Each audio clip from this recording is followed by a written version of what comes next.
हे बघा कचरापट्टी हे गाणीत राहते. अशी बिल्डिंगची अवस्था आहे. हे बघा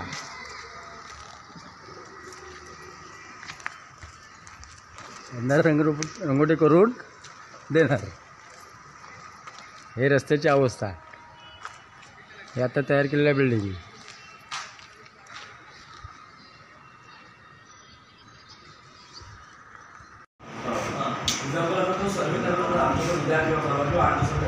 तो वरती शिडी असेल तर मिळणार का? मला सगळे होणार. शिडी आहे तरी पण सर्वे होणार. आतून शिडी असेल तरी पण सर्वे होणार. त्या लोकांना M1 नंबर पडणार. त्यांची शिडी आतून नाही. M1 त्यांना काय कॅटेगरी वेगळा असेल तर त्यांना वेगळं असतं. ते शेअरमध्ये म्हणजे share affordable central share rental आणि असं डेव्हलपमेंट करण्यासाठी म्हणजे शेतकऱ्यांना काही तुम्हाला सांगतो की जिथे पहिली मोकळी जागा आहे कन्स्ट्रक्शन चालू करणं. सेक्टर 1 वाल्यांना जागा देणं म्हणजे लेबर कॅम्प करा.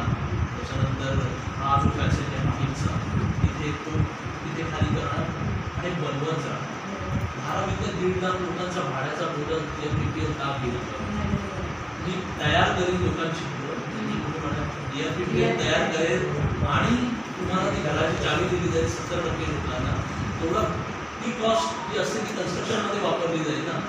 ती लोकांना भाडं म्हणून परिवर्तित करण्यापेक्षा ती कन्स्ट्रक्शनमध्ये वापरली जाईल आणि तुम्हाला घर दिलं जाईल 70% लोकांना. सेक्टर 4 मध्ये 70% लोकांना